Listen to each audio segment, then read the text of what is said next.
Okay, hi, I'm Paul, and this is another episode of Plusma-cast where we feature professionals of the creative industry to share their experience. And today I have Kelvin Long, who is an industrial designer by qualification, but actually he's got a very interesting before journey and to his current status. So, Kelvin, thank you for showing.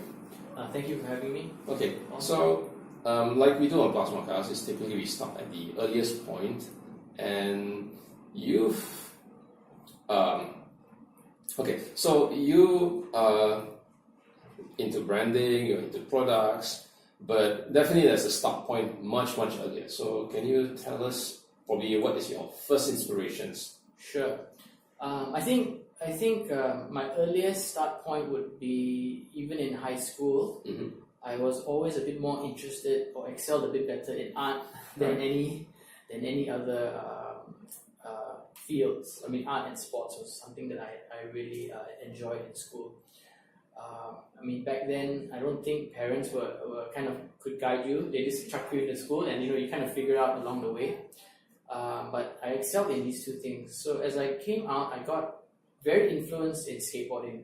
Okay. I think that was my first foray into branding, which of course I didn't know at the time. But what always got to me was how skateboards, even though they were all kind of built the same way, you put a different graphic on it and it changes the whole personality. Yeah. And even with at that time in the 80s, skate T-shirts were very hard to come by. And so those sort of things intrigued me a lot earlier. So from then on, after high school, I knew it was kind of in the arts area, but I didn't know exactly which field to get into, like which specific paths, in the whole art scene. Okay. Yeah. So there's the inclination for sort of like creative work, Yeah. Okay. But then the question is like, okay, so where do I apply it? So how do you perhaps research or at least understand yourself that, hey, this is probably something I can focus a bit more to? Well, I at that time the information was very hard to come by. I think as when we were growing up. This was the 80s, right? 80s, the pre-internet days. Pre-internet days. So, you take advice from whoever, my dad would be like, you like creative, maybe you get into architecture.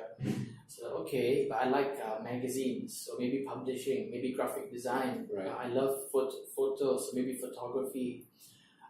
So those were kind of like the fields that I was getting into, after high school. So when I got into college, I went overseas to the States to actually study in college. So I looked at, I first started out in design, graphic design, and then I moved on to movie making, because I think in America it's great because they allow you to kind of explore in the first couple of years before you kind of get down to a certain specific. So I explored movie making, graphic design, photography, which I enjoyed. But after the 2 years, I had to really decide, which areas to focus in. At the time, I really liked industrial design. I think industrial design was something quite cool because you could make chairs, you could make products, you could make things. So as I kind of focused into product design, there was an elective that I had to take, which was marketing and advertising. Right. And that actually made it more interesting. I found myself going, wow, I can use creativity to sell this product rather than to make this product. So along the way, I finished up with an advertising degree. Right. So I enjoyed that better. But it was a very wide field, and it took me a long time to figure out this is the area that I wanted to be in. So I also knew as I was coming back and forth, I was thinking, if I had a degree in industrial design, like what would I do here? And I had asked a lot of people who had the similar degrees, and they ended up doing a lot of 3D modeling. for Milo cans and I mean, for developing products. developing products, but it wasn't exciting for me Okay. to just develop. At the time, it wasn't an industry where you could see innovative product design. So that was something that I thought that advertising and branding skills could actually be something more interesting for me. Right. Okay. Sorry, do you want? No, that's great. So there was a certain evolution between this is your start point of creativity, of knowing a certain bent towards creativity, and then evolving or scaling until until understanding that perhaps you best justify yourself in branding.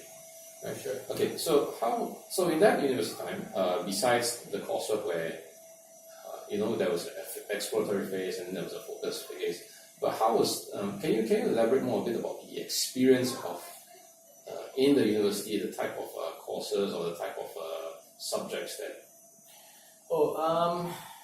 When I mean it was a very wide range. We had to learn like art history, Right.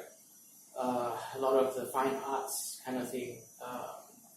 We had to learn at that time, movie making, which was very wide.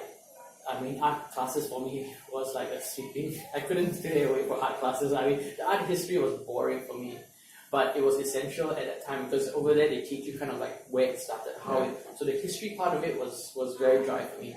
But as we got to like how it's done, how do you make things with your hands, and how do you sell things, I think that was the part where I thought this is much more interesting because you're playing with how communication and how you can affect things, how affecting buying behaviors through a communication. Right. And of course, at that time, when you're in America, you are so enveloped in hype. They're so good at creating like.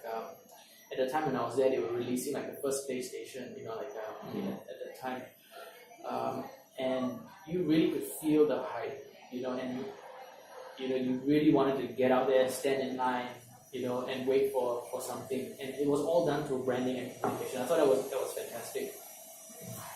And I think one of the interesting courses that I also took was psychology. I think in American degree, they always make you do psychology 101 as a kind of a base subject for you to study. So that was interesting for me as well. So it's kind of mixing like arts and also mixing psychology, kind of like to form something that could sell, Right. or to value something higher, or which like it came back to my skateboarding days where I said, hey, how come you paint this deck with a skull, and you paint this deck with a tree, and it has a different feel, Right. and then, people would buy this versus this. So I think that those were interesting things that got me kind of understanding a bit more of what my interest would be.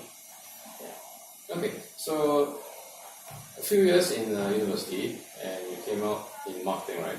Yeah. Okay. So then, was there a decision that maybe I get started in America? No, I mean at the time there was, but I kind of miss it at home, and Okay. I saw that there was a lot more work to do here. A lot more kind of work to. Right. I mean, we had a lot of ways to catch up over here than over there. I mean, there you're talking, it's so developed, everything is done so well. But over here, when I came back, I go, wow, there is so much we can do, so much we can push, and I think I saw the opportunities here more so. That's probably the key word. Yeah. There's probably a wider opportunity. Okay. Yeah. All right.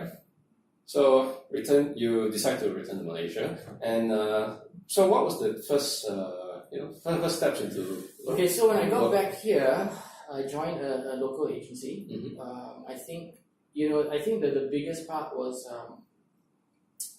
coming up. I mean, I think when you leave university, you leave it on a high. because over there you're doing things in the school projects with bigger dreams. You are pushing things in a very idealistical way. You know what I mean? So when you come back and you join the working world, I think getting the experience was really interesting and fun. But the amount of creativity that you could put out was kind of, in a Malaysian way, we potong steam lah. Potong steam lah. So it's like, you go like, whoa, I want to change the world, when I come back, when I come out of school, But when you get into the working culture, the working force, you're like, it's really just putting out stuff that, that is kind of medial, and you go like, wow, you went through all of that to do this. And I think that was the big jarring thing for me. So, definitely, because I had that own experience coming out in architecture from architecture degree in Australia and practicing in Malaysia, which is quite a work culture difference between academic, where we're very experimental, or still on a huge learning curve. But we kind of accept it and we take it as a challenge. Versus professional work, beginning of professional work where the environment's totally changed. So you just mentioned the experience that, hey, this is such a difference. So how do you manage to cope with it, or how do you manage to adapt to it? I think to me it was all part and parcel of where I am now. I think those things kind of you kind of learn to adapt. Right. And I was there for a couple of years, and as you're learning all that, you're also going, I think it can be better. Things can be done better, and I feel that and a lot of people get jaded, especially in the advertising world. They either you succumb to that and you just mold yourself to this is how you're going to be doing it, and you do it. Or people just get burnt out and they say, I'm leaving and I'm never coming back and touching this again, because the hours are crazy. You're coming in at 10 and you're leaving at least 10 almost every time. Some days even all-nighters lah. I'm sure advertising all-nighters is not surprising. So some people get burnt out really fast. But I think through that experience, it built up this kind of drive in me to go like, I can do this better. And I found people who at the time felt the same way. And that was how the whole the starting up of the agency started, really with that sole kind of purpose that, hey, you know what, we don't really need to. And at that time we said, we're a lot younger, why not just do it, So that was the start of it. Okay, that's an interesting point I want to ask. Now, some people might view it as a sense of maybe youthful pride or youthful arrogance to venture out this early. What do you think of this point? I think,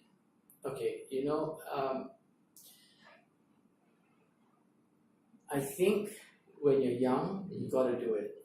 You have the time to fail. You have the time to. Many times at a time, we knew that we could survive on nothing. Okay. Very little, I guess. Yeah. Maggi mee, nasi lemak, a roof over your head, you're good to go. So basically, the agency started with 3 housemates. And we used to come back from work really tired, and we used to brainstorm again at night. We used to exchange briefs, and we kind of enjoyed that space there. So we started in that room. We said, look, I've got a friend who's looking for an agency. Right. He likes working with us. Why not? So it essentially started like that, and it was kind of like we just wanted to do good work. I think that was the main goal. I think if you come out and you say, you know what, we've got to balance the books, we have to start this, we have to make sure that we all get paid, it's going to be it might not make that journey. Right. But when we started out, it was just based on pure passion. So the work that we did, I knew we were undercharging for it, but we wanted to get our name out there and our work out there, which was more important for us. So that's the That's effectively the start of your first Yeah. and company, and Lucid Ideas, right? Lucid Ideas, yeah. Right, Lucid Ideas. Yeah. Okay, so you progressed a few years on, and was there? I mean, you progressed a few years on. You're building a certain reputation, and jobs were big and sort of like become more stable in terms of a business. Yeah. So what next? Well, actually, just to rewind slightly a bit, because it will make it more interesting where we are now. Because when I left the agency, I was kind of tired. Like I said, you're burnt out. You don't want to be doing advertising for brands and for clients again, you know. So when we came out, I wanted to start up a t-shirt company at that time. And the first few t-shirts that we launched was about the advertising industry. Right. And I would take insights like clients are your best friend. Turn it into a t-shirt. Or in agency, the creatives and the account servicing, they don't get along.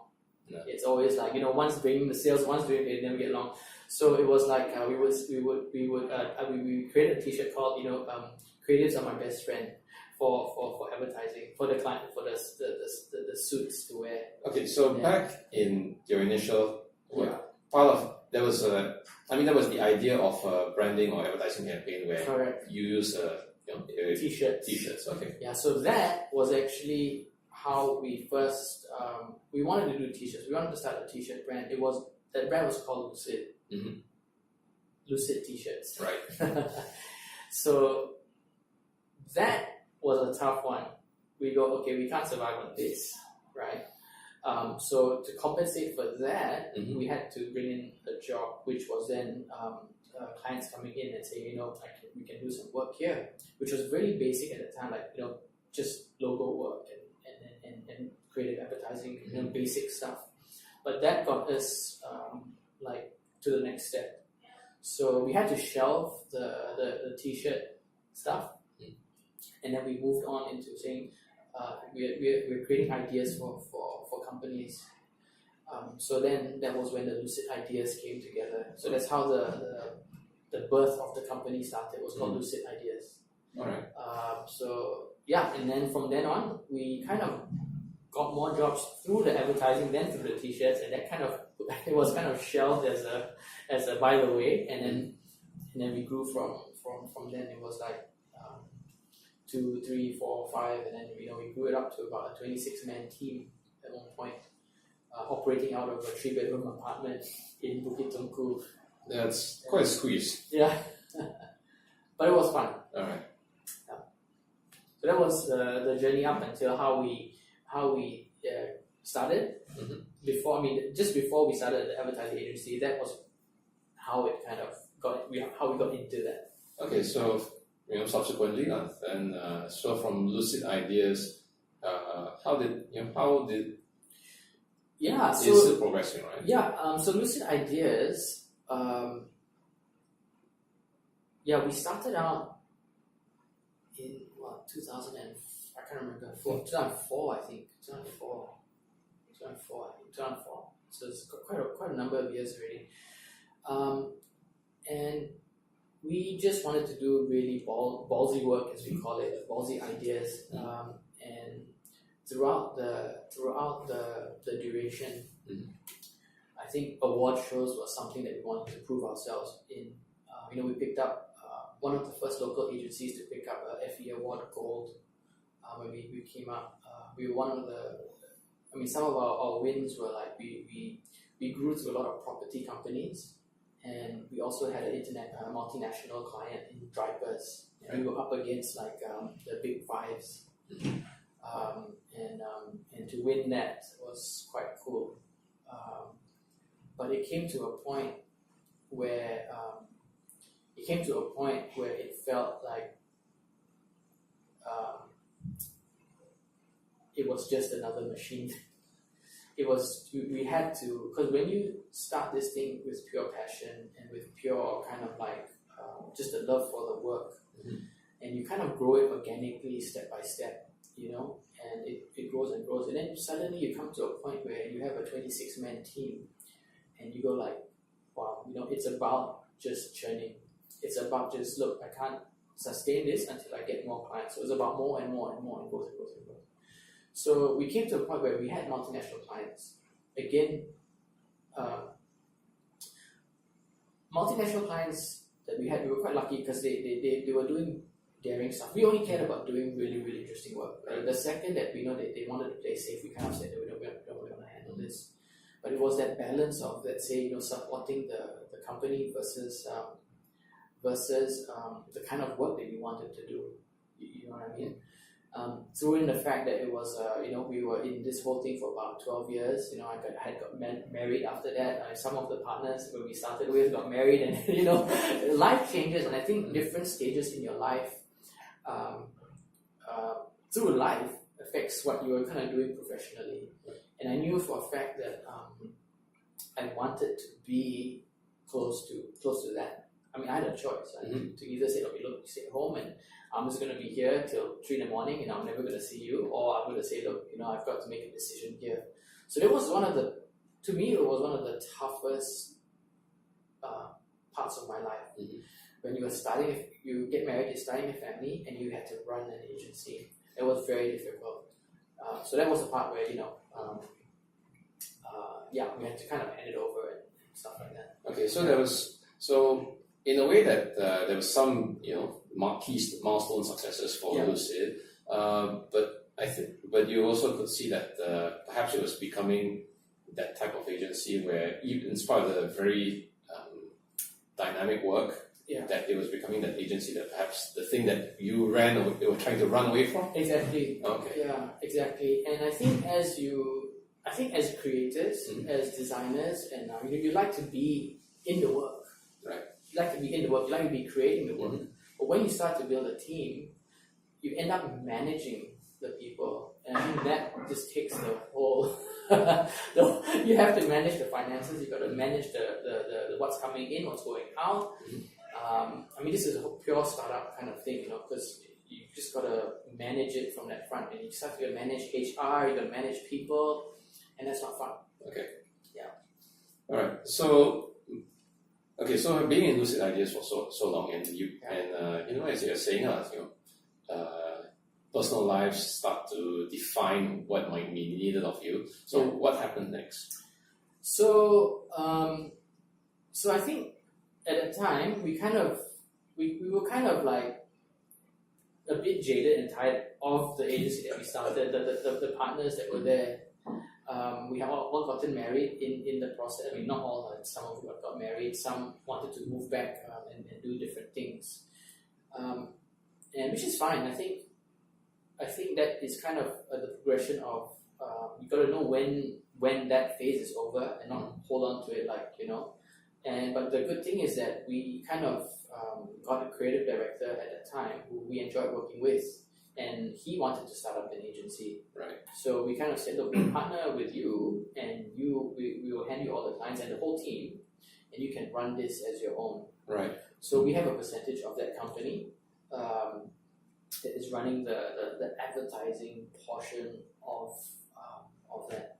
And he's not married, so he's okay. No kids, not married, he's fine. So when that happened, during the experience of Lucid Ideas, we started up a product out of the blue. It was kind of just out of the blue, But we had always been kind of in the product because we want to do a t-shirt company. So one day, I don't know, in 2007 or 2008, we said, look, we need to get some beanbags for the office. And we couldn't find any beanbags at that time. So we said, why not start one?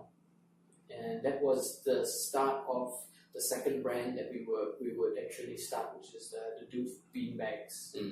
So from that, I had so much fun, because then you would kind of break away from the chains of this is what you can do from a client, and this is what you can't do from a client, and and the whole corporate identity kind of thing. And you finally had a brand that you can go, hey, we can do whatever we want, however that we want to brand it, to say it. So it was kind of like a side project at the time, and it just kind of grew to be its own entity. We went out to stores, we went out to fairs, we started with 1 beanbag, 2 beanbags, 3 beanbags, we went up to a few hundred beanbags, and we had to figure out how to warehouse the thing, we had to get a driver, we had to the whole works, and it kind of just, we had then 2 offices in the one office. Okay, probably just to pull back a bit. Sure. Okay, so because there are people who would say, what, beanbags, hard to find. So on the one hand, you had this need to say, hey, I need to find beanbags, and you said you can't find it, but I think some people in the audience will go, surely it can't be that hard. So how did that, how did this need then turn into a business idea or something that you wanted to, something that perceive that, hey, this needs to be solved as a problem? Yeah, I think today, 2018, finding a beanbag is not hard. Yeah, I can go onto my handphone, I go Lazada, click on it, eBay, and it ships it right to my doorstep. So we were talking about 2007 year, a good 11 years ago, and there wasn't anything like that here yet. Yeah. Okay. Yeah. So there was Facebook. I think Facebook had just started around that time, 2007.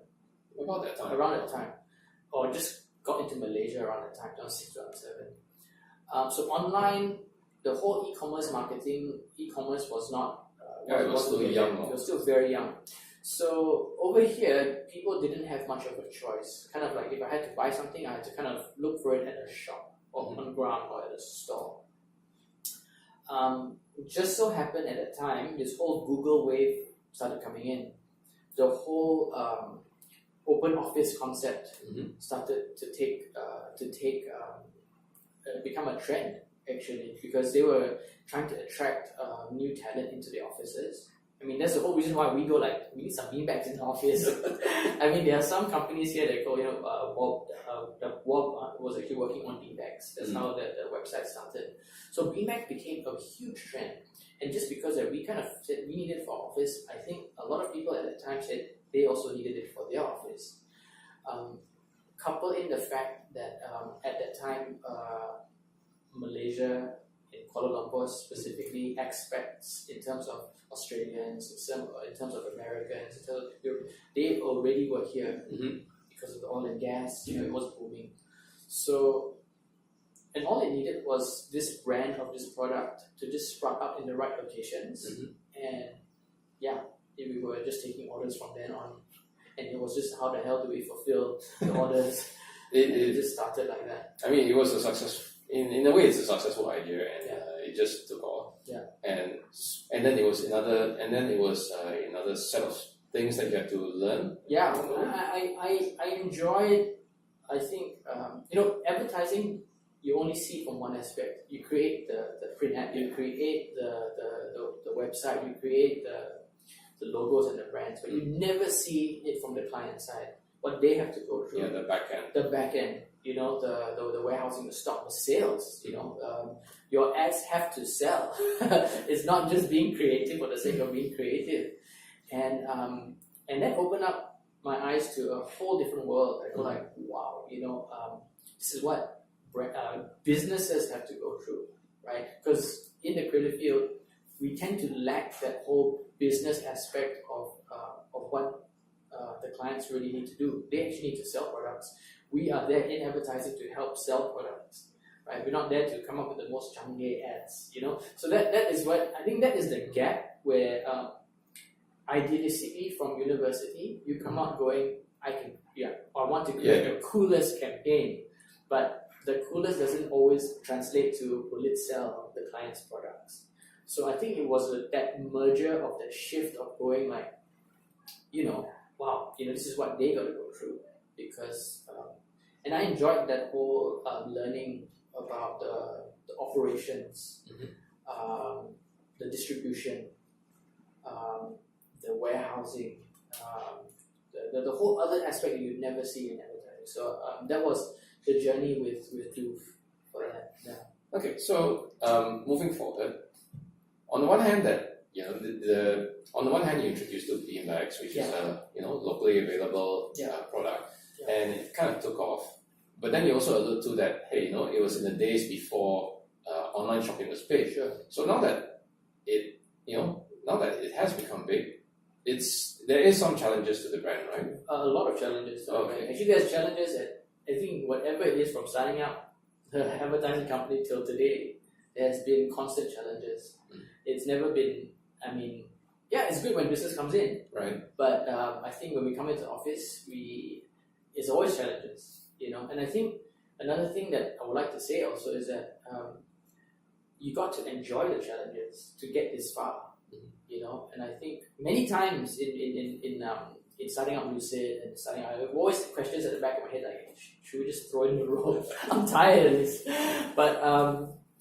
But yeah, there's always constant challenges. But I think what I enjoy, and I think what I really enjoy, is actually going, how can we solve this problem? So that's innately, I think, as you kind of dwell further into what this whole journey has always been about, who you really are.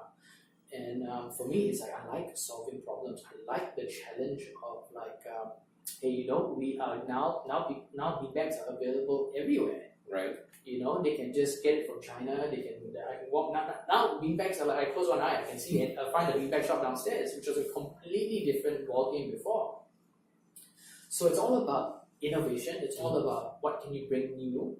What is something fresh. It's also knowing when to give something up, because trends fade. Right?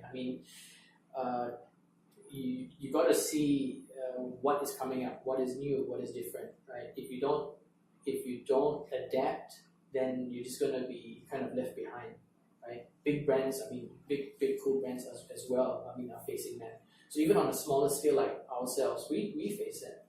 So again, we always come in with the whole marketing team, and we always brainstorm like, what can we do? What can we bring different? How can we do it differently than someone else?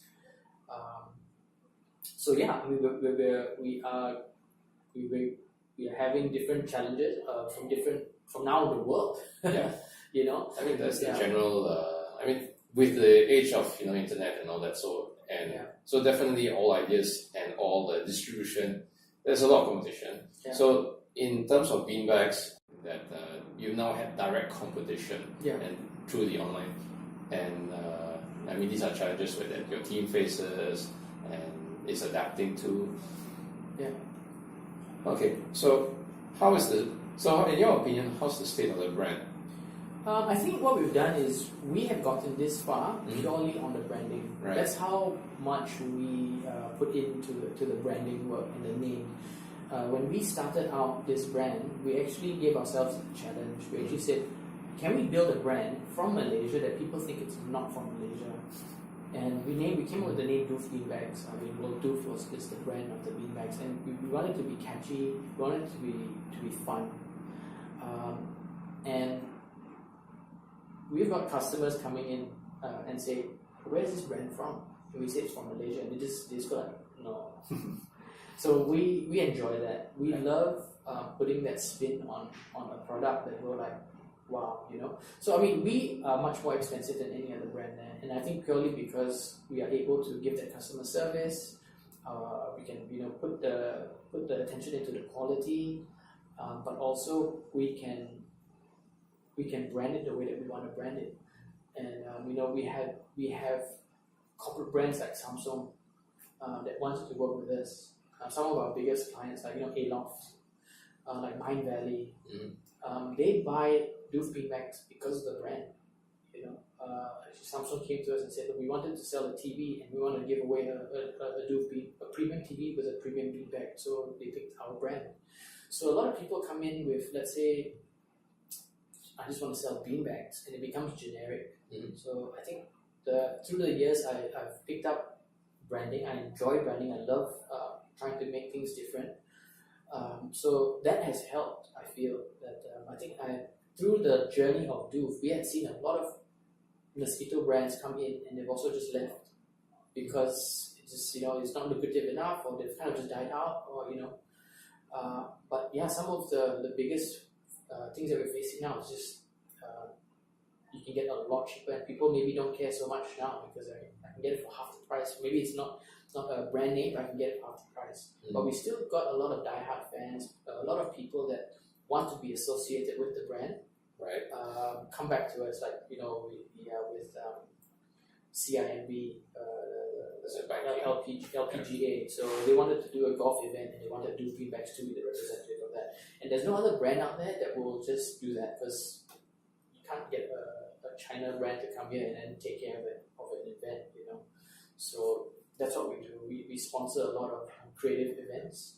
Yeah. I mean, it's a bit. Having mentioned that, it's a bit curious that you got these, these large companies, these large brands needing an identity of beanbags. So,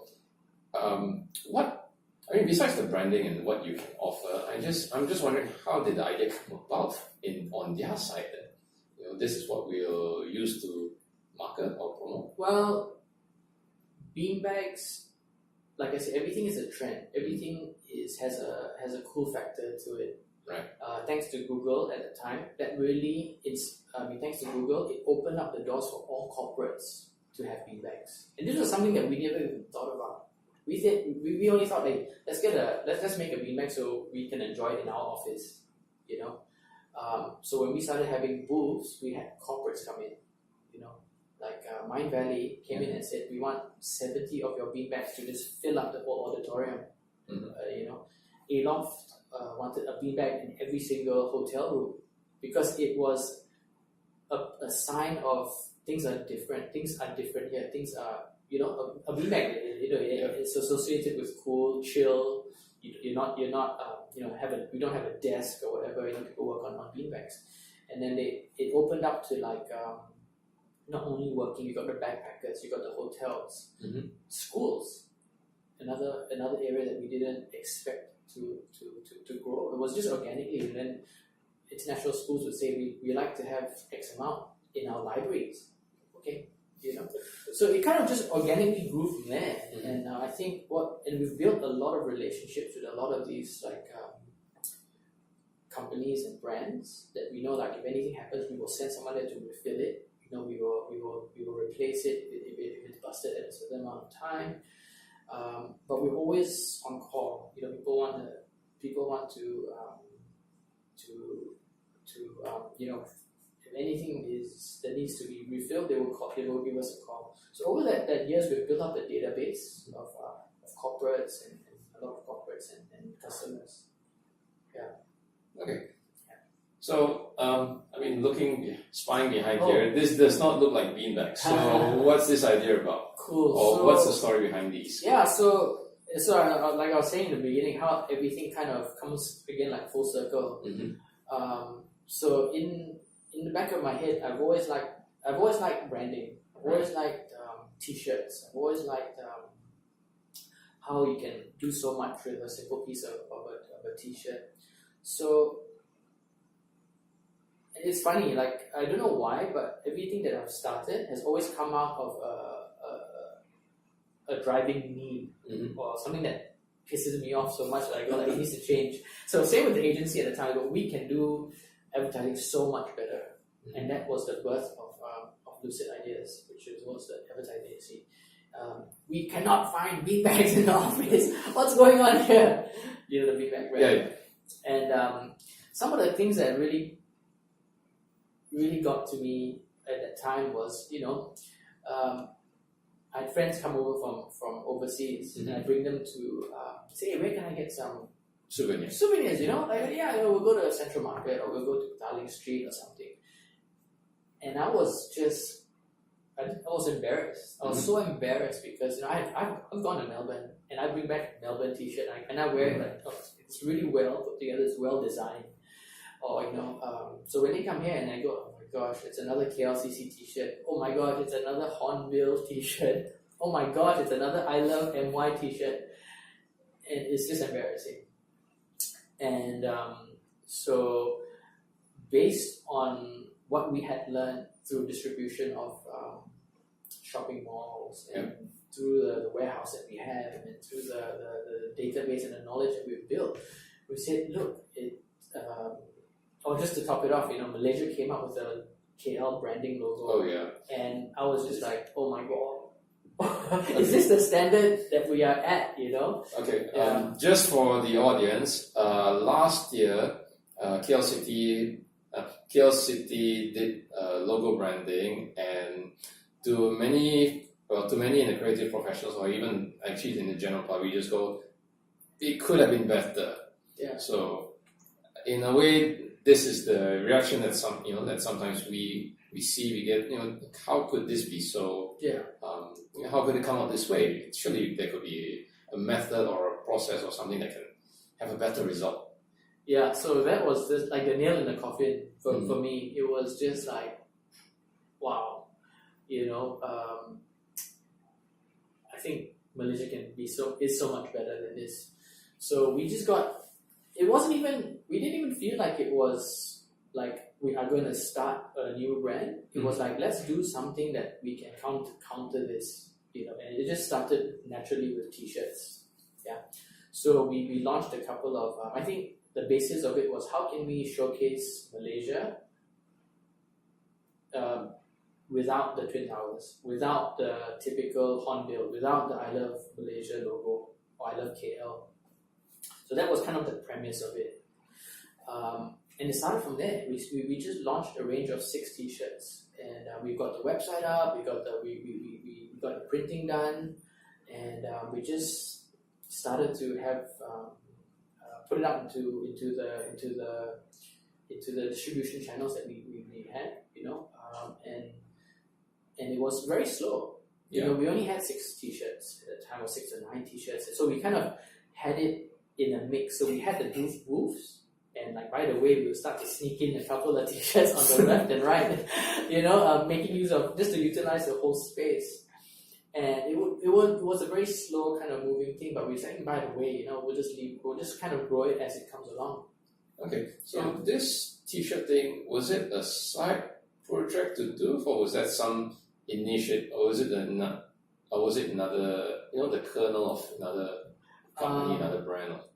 It was another brand, because Doof we've built Doof to be such a strong brand that it doesn't associate from Malaysia. Right. It's a very international feel to it, and it's all about colors, and it's all about being wacky and being fun and wacky and chill. So that was the brand of Doof. But Apom, the brand, which is the brand of the T-shirts, is very local. Very local, but proud to be local. Right. So it wasn't associated. So it was actually a seed of another brand. But just to get it to test market, we would just at the distribution points, we would kind of set it up next to the booths. Okay. Yeah. So as you mentioned that like anything that starts new, it might be it might be slow and up. Okay. So how long did this go on, and perhaps what was the pivot point? Okay, so I would say, so last year we were doing 80% Doof and 20% Apom. All right. So we didn't even know if this thing would take off or not. Like, we were just kind of doing it and starting it off, because we were just so focused on the beanbag, the brands, just pushing that, coming up with new stock and stuff like that. To this year, about 1.5 years from when that started, we are now 80% Apom and 20% Doof. The roles have shifted because of competition.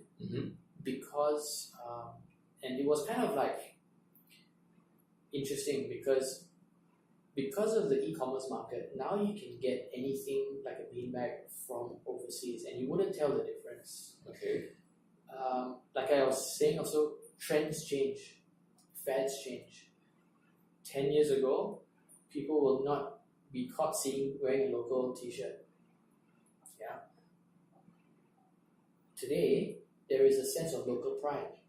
There's a sense of, I am Malaysian. So this whole movement of Lokala has started. Lokala, it was local made, or support local. Right. And call it timing or call it whatever it is, but people are now starting to realize that we don't need a Quicksilver shirt. We don't need a Roxy shirt. We don't need a international brand shirt. You know, because I don't want to be associated with like everyone else. You know, I want to be proud to be from Malaysia. So that's when the Upon kind of started, you know, and all it needed with the pace of social media now, all it needed was one or two influencers who we didn't even know post up one of the shirts, and it just started like that. And someone just said, "Where did you get that from?" and directed it back to our website, and it just went on. So again, we designed these T-shirts to be different from the typical tourist T-shirts, and we didn't even know, but people are starting to call our shirts statement T-shirts. Yeah. So ineffectively, people actually look at our shirts and they laugh at it and they go like, "Where do you get it from?" So it has a very viral nature to it. Okay. So from that, it spun off into to just more designs in that nature, and it just snowballed into something. Now we are doing 80% more of this than we do. Yeah, I've seen Upon T-shirt designs, and especially last week when I was at the Bazaar event where you guys were, and I go, and now that you mention it, it goes like, you know, these are almost Twitter T-shirts. You know, the T-shirt is the tweet. Oh, yeah. Like a tweet. Yeah. Okay. You know, the short statement that grabs the attention, and whether good or bad, it just goes everywhere. Sure. Yeah. So yeah, I think what we wanted to do was like, can we create statements from Malaysia, like things that people might not know, but if you're local, you would get it, or even something that people like from overseas could buy and say like, I got this uniquely made, uniquely made from Malaysia, and no one else has it. So I think that's the nature of the T-shirt that we've kind of organically been designing. And I think as branding people, we always want to do something different. We're always looking at how do we make this not blend into any other brands out there. So, and it's become a very clear identity on its own now. And yeah, I think that the past 2 years has been a very interesting ride for Upon, and I'm enjoying that a lot more. Without the crazy hours of the advertising. I think also that you know, I think also perhaps the switch happened is because a beanbag, while you know, yours is well branded, well made, well serviced, there's probably certain limitations to the product. Whereas a T-shirt, you can just find new ideas to print on. Yeah, and I mean, we are facing another problem now, which is like over design, because like, you know, we started out with 6 designs, and then it grew to 20 designs, and I think now we're in the mix of about 30 to 40 or 50 designs, and the warehousing is going like, how do we even keep track of all these 50 designs? You know, you look at the so we are learning about retail. We are learning about how do we like maybe seasonally sell off this design and it's done. You know, then we continue with the new one. So these are the different things that we're facing now, which is really, really interesting, that we would not have foreseen it like a year ago. So, you know, the creative team here that we have loves creating new stuff. I love creating new stuff. I get bored of a series in like a couple of weeks. So I want to move on to the next one. I'll move on to the next one. So the operations have to figure out also like, whoa, don't relax first, you know. We got to figure out what we're going to do with this back stock, or how do we get rid of it, or how do we, you know, because we only have enough space for to display a certain amount. But yeah, I think these are all just, like I said, challenges every day that we're facing. So yeah. Okay.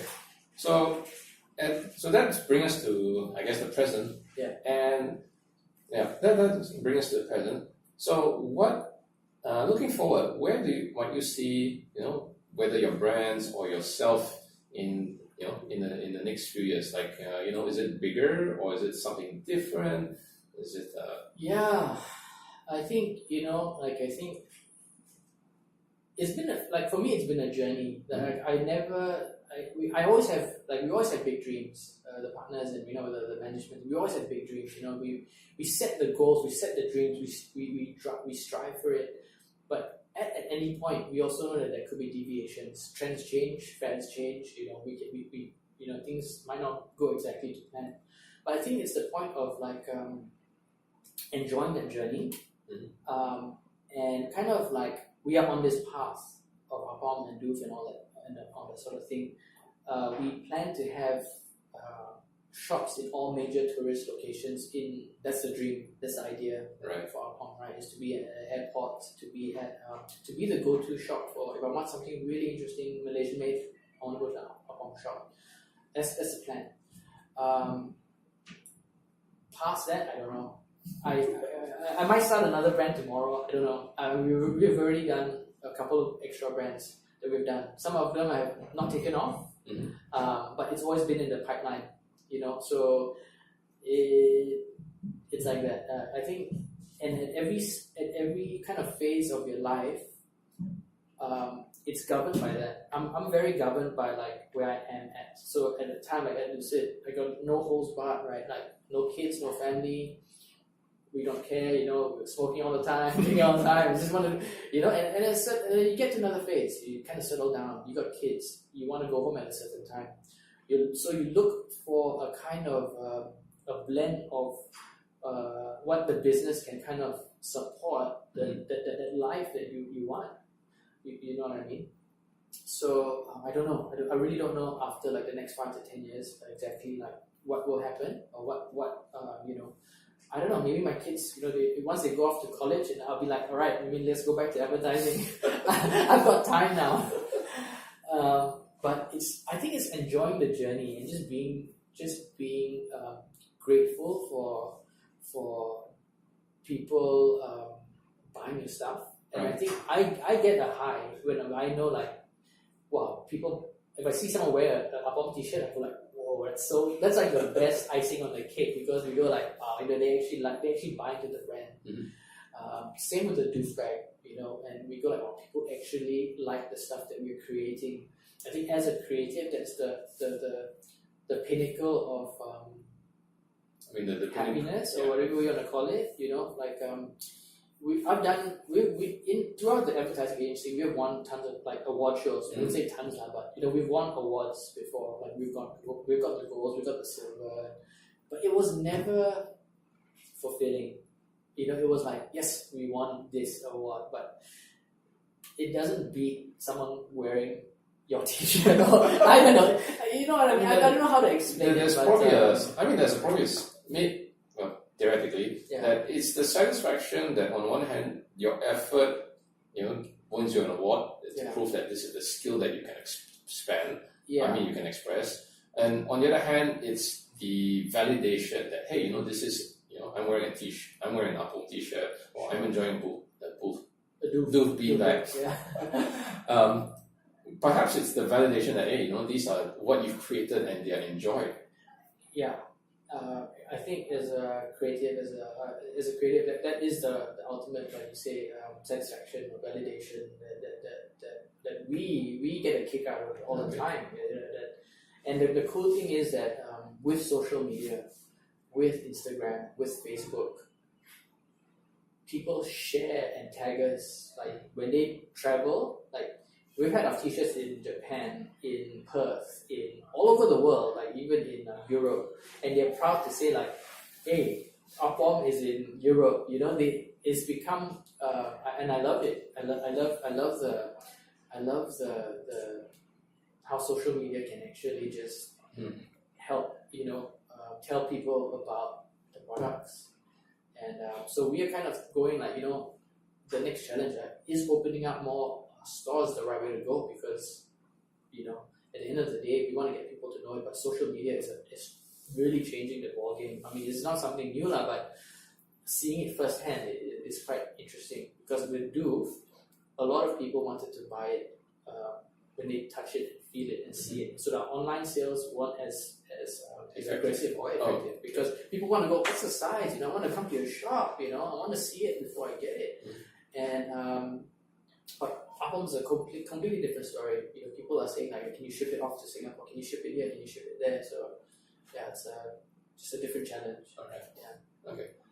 So okay. So perhaps what I'll do is I'll get into my 3 questions that I ask in every episode. Sure. So the first question is, what advice might you have for someone who is thinking of getting into the creative industry and maybe even your line of work? Yeah, I would say experience.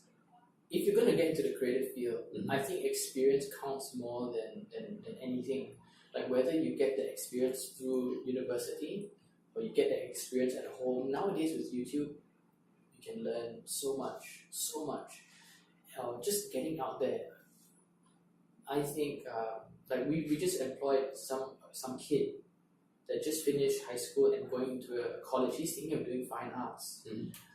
He saw our booth and loved the branding, and he got in touch with us, and we took him in and said, look, you're like a part-time staff here, we'll pay you, but I'm going to treat you like any other employee here, and he's got the right mindset on. So whatever we throw at him, he will do it, and he will do it with an eye-opening experience, which I find is more effective than someone coming out from college with a nice degree and saying, I'm looking for a job. What can I get?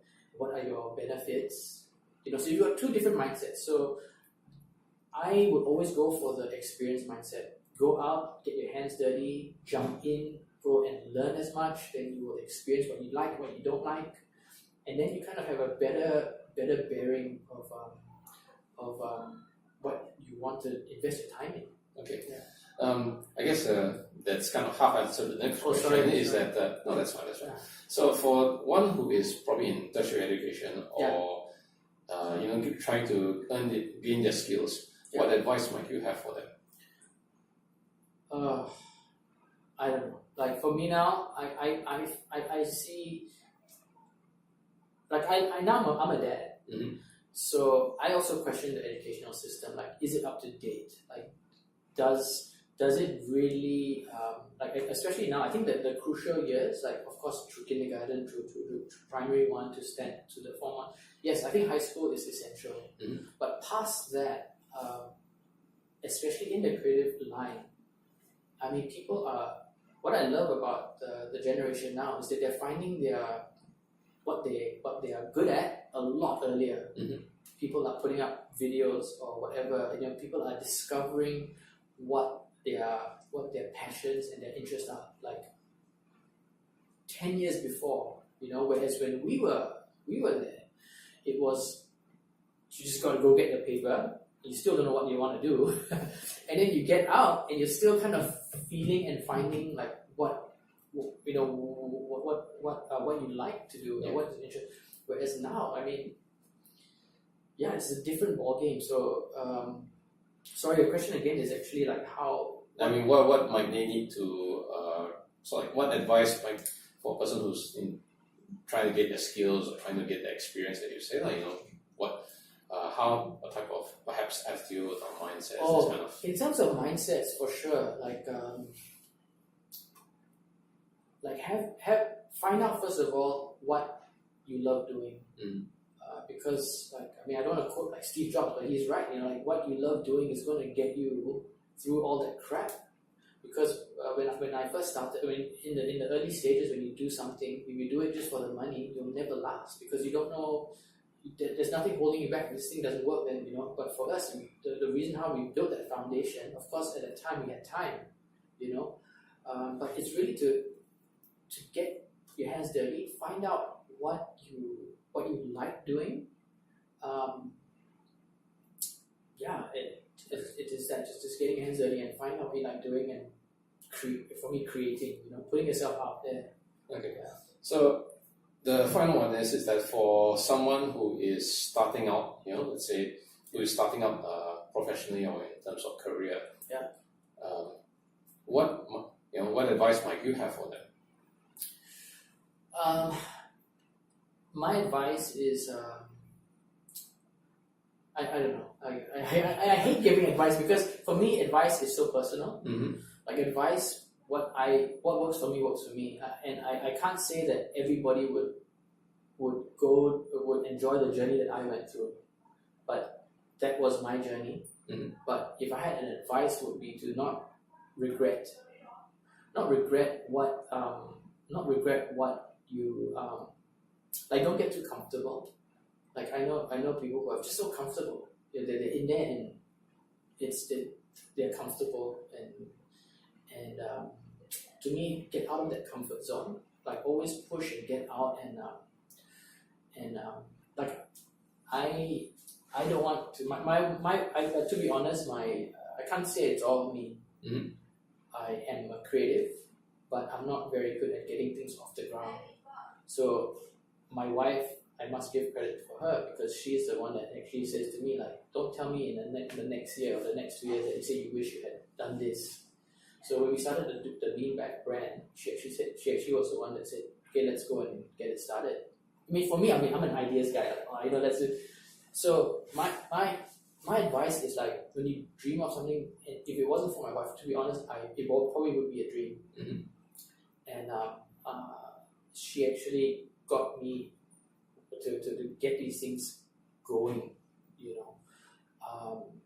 so yeah, that's my advice. So it's like, don't regret, like after 10 years and go like, I wish I did that, I wish I started this, I wish I could kind of do that, I think go and do it. And I think when you have that burning desire to like I knew at every point, every stage, there was this burning desire to like want to, it was to find a beanbag or want to do something different in the advertising industry or want to improve the Malaysian. You have onto that desire, don't let it go. Because when you let it go, then it's just like one idea, just like it just kind of that fades away. Right. Yeah. So I that's what my advice would be, just to feel what you're going through and try to capitalize on it versus just to let it complain and let it pass. Yeah. Okay. Very good. Very good. Yeah. Okay. So with those questions, that's the end. We come to the end of this episode. Again, I'm Paul, and this is Kelvin Long of Lucid Ideas, Do Beanbags, and Apong T-shirts. So thank you very much, Kelvin. Thank you. All right. Thank you.